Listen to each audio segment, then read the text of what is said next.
கொண்டேன்.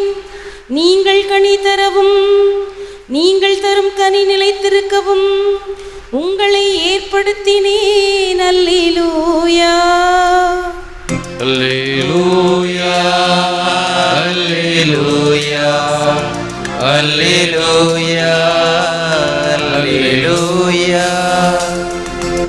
ஆண்டவர் உங்களோடு இருப்பாராக. புனித மார்க் எழுதிய நற்செய்தியிலிருந்து வாசகம். ஆண்டவரே உமக்கு மகிமை. அக்காலத்தில் இயேசு எருசலேமுக்குள் சென்று கோவிலில் நுழைந்தார். அவர் அனைத்தையும் சுற்றி பார்த்துவிட்டு ஏற்கனவே மாலை வேளையாகிவிட்டதால் 12 பெத்தானியாவுக்கு புறப்பட்டு சென்றார். மறுநாள் பெத்தானியாவை விட்டு அவர்கள் திரும்பிய பொழுது இயேசுவுக்கு பசி உண்டாயிற்று. இலையடர்ந்த ஓர் அத்திமரத்தை அவர் தொலையிலிருந்து கண்டு அதில் ஏதாவது கிடைக்குமா என்று அதன் அருகில் சென்றார். சென்றபோது இலைகளை தவிர வேறு எதையும் அவர் காணவில்லை. ஏனெனில் அது அத்திப்பழ காலம் அல்ல. அவர் அதை பார்த்து, இனி உன் கனியை யாரும் உண்ணவே கூடாது என்றார். அவருடைய சீடர்கள் இதை கேட்டு கொண்டிருந்தார்கள். அவர்கள் எருசலேமுக்கு வந்தார்கள். கோவிலுக்குள் சென்றதும் இயேசு அங்கு விற்பவர்களையும் வாங்குபவர்களையும் வெளியே துரத்தத் தொடங்கினார். நாணயம் மாற்றுவோரின் மேசைகளையும் புறா விற்பவர்களின் இருக்கைகளையும் கவிழ்த்து போட்டார். கோவில் வழியாக எந்த பொருளையும் எடுத்து செல்ல அவர் விடவில்லை. என் இல்லம் மக்கள் இனங்கள் அனைத்திற்கும் உரிய இறை வேண்டலின் வீடு என அழைக்கப்படும் என்று மறைநூலில் எழுதியுள்ளது என்று அவர்களுக்கு கற்பித்தார். ஆனால் நீங்கள் இதை கள்வர் குகையாக்கி விட்டீர்கள் என்றார். தலைமை குருக்களும் மறைநூல் அறிஞர்களும் இதை கேட்டு அவரை எப்படி ஒழித்து விடலாம் என்று வழி தேடினார்கள். எனினும் கூட்டத்தினர் அனைவரும் அவரது போதனையில் ஆழ்ந்து வியந்திருந்ததால் அவர்கள் அவருக்கு அஞ்சினார்கள். மாலை வேளை ஆனதும் இயேசுவும் சீடர்களும் நகரத்திலிருந்து வெளியேறினார்கள். காலையில் அவர்கள் அவ்வழியே சென்றபோது அந்த அத்திமரம் வேரோடு பட்டு போயிருந்ததை கண்டார்கள். அப்போது பேதுரு நடந்ததை நினைவு கூர்ந்து அவரை நோக்கி, ராபி, அதோ நீர் சபித்த அத்திமரம் பட்டு போயிற்று என்றார். அதற்கு இயேசு அவர்களை பார்த்து, கடவுள் மீது நம்பிக்கை கொள்ளுங்கள். உறுதியாக உங்களுக்கு சொல்லுகிறேன், எவராவது இந்த மலையை பார்த்து பெயர்ந்து கடலில் விழு என தம் உள்ளத்தில் ஐயம் எதுவுமின்றி நம்பிக்கையுடன் கூறினால் அவர் சொன்னவாறே நடக்கும். ஆகவே உங்களுக்கு சொல்லுகிறேன், நீங்கள் இறைவனிடம் வேண்டும்போது எவற்றையெல்லாம் கேட்பீர்களோ அவற்றை பெற்றுவிட்டீர்கள் என நம்புங்கள். நீங்கள் கேட்டபடியே நடக்கும். நீங்கள் வேண்டுதல் செய்ய நிற்கும்போது யார் மேலாவது நீங்கள் மனத்தாங்கள் கொண்டிருந்தால் மன்னித்து விடுங்கள். அப்போது உங்கள் விண்ணக தந்தையும் உங்கள் குற்றங்களை மன்னிப்பார். நீங்கள் மன்னிக்காவிட்டால் உங்கள் விண்ணக தந்தையும் உங்கள் குற்றங்களை மன்னிக்க மாட்டார் என்று கூறினார். இது கிறிஸ்து வழங்கும் வாழ்வு தரும் நற்செய்தி. கிறிஸ்துவே உமக்கு புகழ். My house, a house of prayer. Mark 11:17. என் வீடு ஜெப வீடு. இது கிறிஸ்து வழங்கும் வாழ்வு தரும் நற்செய்தி. கிறிஸ்துவே உமக்கு புகழ். இயேசுவில் அன்பார்ந்த சகோதர சகோதரி, அன்பார்ந்த தொலைக்காட்சி விசுவாசிகளே, அன்பிலார் எல்லாம் தமக்குரியர், அன்புடையார் என்பும் உரியர் பிறருக்கு. ஆக இறை அன்பும் பிறர் அன்பும் நமக்கு இருக்க வேண்டிய இரு வகை பண்புகள். எப்படி ஒரு நாணயத்திற்கு 2 பக்கமும் தேவையோ அதே போன்று இவை இரண்டும் நம் வாழ்க்கைக்கு தேவை. The figs which the Lord had sought were the fruit of the synagogue, which had the leaves of the law, but not the fruit of works. Gregory the great, பெரிய சிங்கராயர், இறைவன் தேடிய அத்திப்பழங்கள் தொழுகை கூடத்தின் கனிகளையே. அவைகள் இலைகள் போன்ற சட்டங்கள் மட்டும் நிறைந்தவையாக இருந்ததை அன்றி பணிகளின் கனிகளாக இல்லை.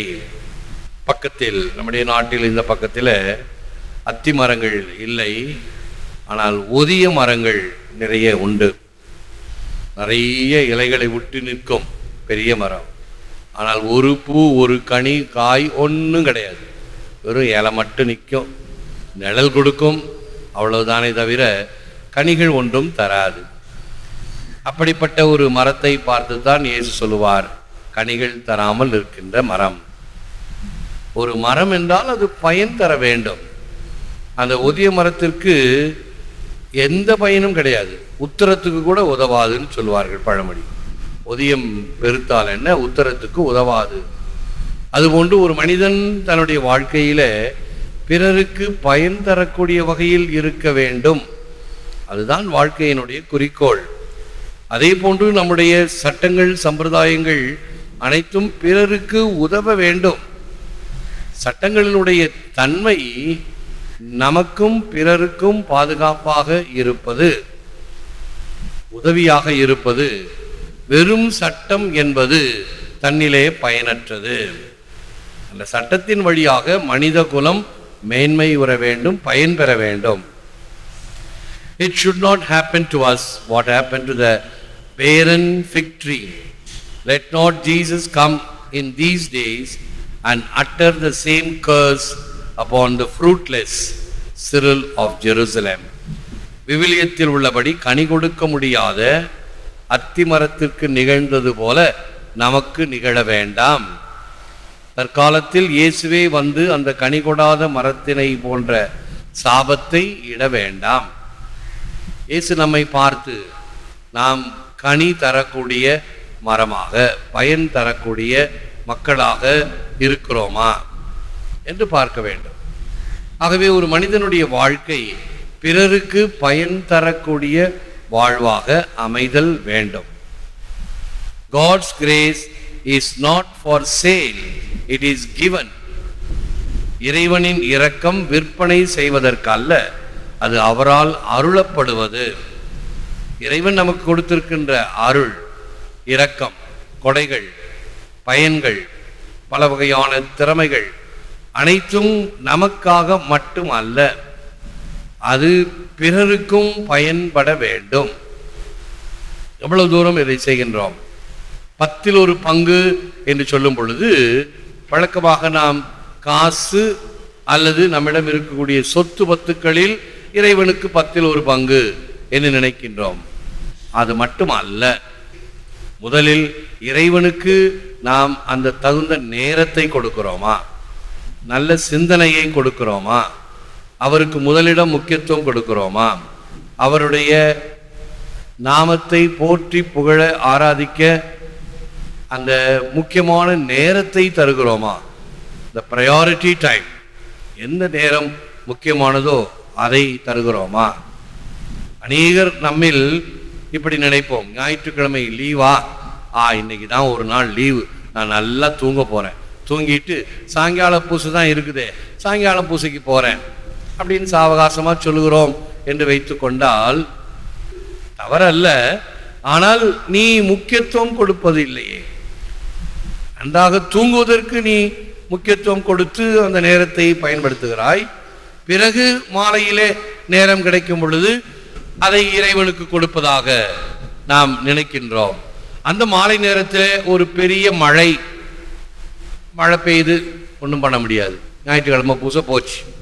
இப்படித்தான் அநேகருடைய எண்ணங்களினுடைய செயல்பாடுகள் அமையும். ஆகவே எதற்கு நான் முதலிடம் முக்கியத்துவம் கொடுக்கிறேன்? இறைவனின் இரக்கம் நமக்கு காசு கொடுத்து கிடைப்பதல்ல, மாறாக அவர் மனமுவந்து தருவதை எப்படி நான் பயன்படுத்துகிறேன், அதை பொறுத்துதான் அவருடைய ஆசீர்வாதம் எனக்கு அமையும். 3 benefits of prayer: interior peace to mull over a problem, discern what is good and what may be out of some personal whim. நம் மன்றாட்டுக்களின் பிரார்த்தனையில் 3 பயன்கள் உள்ளன. உள்ளார்ந்த சமாதானம், நான் நண்பர் இயேசுவை காணவும் இறைவனின் இளைப்பாறுதலில் நம்பிக்கை கொள்வதும், பிரச்சனையை மேற்கொள்ள விவேகமான முடிவெடுக்க அதனை தீர்க்க வழி தேட அதிலேயே பாதி தீர்ந்துவிடும். 3ஆவதாக பிரார்த்தனை எது நல்லது அல்லது சொந்த விருப்பு வெறுப்பில் விளைந்தார் என்று பகுத்தறிய இவைகளே நமது பிரார்த்தனையின் நோக்கமாகும்.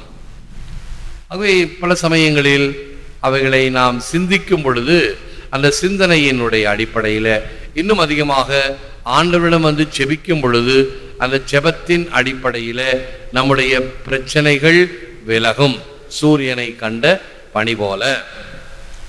The soul of genuine prayer is faith that works in love. Real faith is always faithful in love, trust, forgiveness and action. பிரார்த்தனையின் ஆன்மாவாக இருப்பது அன்பில் விளையும் நம்பிக்கையே. உண்மையான நம்பிக்கை எப்பொழுதும் அன்பு, நம்பிக்கை, மன்னிக்கும் தன்மையை செயல்படுத்துவதாகும். அதுதான் உண்மையான அன்பாக அமையும். ஆகவே இந்த மாதம் முழுவதும் நாம் அன்னைக்கு அஞ்சலி செலுத்துகின்ற வகையில் நம்முடைய கோவில், மாதா கோவில் பக்தி முயற்சியில நாம் வளர்ந்து கொண்டிருக்கிறோம். தேவதாயின் மாதம் இதுவல்லவோ என்கின்ற வகையில் தினமும் மாலையில் ஏறெடுக்கப்படுகின்ற இந்த பக்தி முயற்சியில் எத்தனை பேர் பங்கெடுக்கின்றோம்? மிக மிக குறைவு. ஆனால் திருவிழாக்கள் என்று சொன்னால் எத்தகைய ஆடம்பரம், எத்தகைய அலப்பறை, எத்தகைய வானவேடிக்கைகள். அன்று மட்டும்தான் அன்னைக்கு விழாவா? மற்ற நாட்களில் நேரத்தை கொடுக்க முடியாதா என்று யோசித்து பார்த்தோம் என்றால் நம்முடைய தாராளத்தை பார்த்தீர்களா? நம்முடைய இந்த இறைவனுக்கு கொடுக்கக்கூடிய, அன்னைக்கு கொடுக்கக்கூடிய அஞ்சலியிலே நாம் எல்லாரும் பிஸி பீப்புள், நமக்கு நேரம் இல்லை என்பது எவ்வளவு தூரம் நியாயமாகும்? ஆகவே என்னுடைய எண்ணம், செயல்பாடு இவைகளிலே எப்பொழுது நேரம் கிடைக்குமோ என்று அல்ல, நேரத்தை நான் வகுத்து கொள்வேன், இந்த நேரத்தை இறைவனுக்கு கொடுப்பேன் என்று காலையிலேயே எழுந்து ஆலயம் தொழுவது சாலவும் நன்று என்பதும், ஆலயம் இல்லாத ஊரில் குடியிருக்க வேண்டாம், கோயிலுக்கு பக்கத்தில் வீடு கிடைச்சா நல்லா இருக்கும் அப்படி எல்லாம் ஆசைப்படுகிறோம். ஆனால் செயல்படுத்துகிறோமா? செயல்படுத்த முடிகிறதா? இறைவனுக்கு அந்த நேரத்தை கொடுப்பதற்கு நாம் தாராளமாக இருக்கிறோமா என்று சிந்தித்து பார்ப்போம். மறையுரையை தொலைக்காட்சியின் வழியாக கேட்பவர்கள் கூட ஒருவேளை அவர்களுக்கு முடியாத பட்சத்தில் குறைந்தபட்சம் இதையாவது கேட்கிறார்கள். இதையும் கேட்காமல், அதாவது என்கிட்ட சொல்லுவாங்க, ஃபாதர் இப்பொழுது நீங்கள் பூசை இந்த ஆசீர்வாதம்லாம் டோர் டெலிவரியே பண்ணுறீங்க, எங்கள் வீட்டுக்கே வந்து சேருது. ஆம், உண்மைதான். பிரிங்கிங் காட் ஹோம், கடவுளை வீட்டுக்கு கொண்டு வருதல் நம்மால் தான் முடியவில்லை, கடவுள் வீட்டுக்கு வருகிறார். ஆகவே அநேகர் என்ன செய்கின்றார்கள்? இதை கேட்டுக்கொண்டே வீட்டு வேலைகள் செய்து கொண்டிருக்கிறார்கள். ஆகவே அந்த வழியிலே அது ஒரு அடுத்த கட்ட ஒரு தாராள மனது. குறைந்தபட்சம் இப்படியாவது நான் ஆண்டவருக்கு செவி கொடுக்கிறேன். இதுவும் கிடையாது, அதுவும் கிடையாது. ஆனால் ஆர்ப்பாட்டமாக மற்ற நேரங்களில் இருப்பது என்பது பெருத்த கேள்விக்குரியது. 1 வருடம் 2 வருடம் அல்ல, இத்தனை ஆண்டுகள் இங்கே இறை பிரசன்னத்தை கொடுத்த இறைவன், நம்மை பாதுகாத்த அன்னை இன்னும் தொடர்ந்து இந்த விசுவாசத்தை ஆழமாக அர்த்தமுள்ள வகையில் நம்மை வழிநடத்த வேண்டும் என்று ஜெபிப்போம். விழுந்தால் இருப்போம். Lord Jesus, increase my faith and make me fruitful and effective in serving you. Help me to forgive others just as you have been merciful towards me. ஆண்டவராகிய இயேசுவே, உம்மீதுள்ள நம்பிக்கையை வளரச் செய்து உமக்கு சேவை செய்யும் கனிகளாக இருக்கச் செய்யும். நீர் என்னிடம் தயவாய் இருந்தது போல நானும் மற்றவர்களை மன்னிக்க துணை புரியும். பலன் தரக்கூடிய மக்களாக, அதுவும் சிறந்த பலனை உமக்காகவும் பிறருக்காகவும் கொடுக்கக்கூடிய வகையில் எங்கள் வாழ்வை மாற்றியருளும். ஏற்று வரமருளும் இறைவா, காக்கும் கரங்களினால். ஆமென், ஆமென்.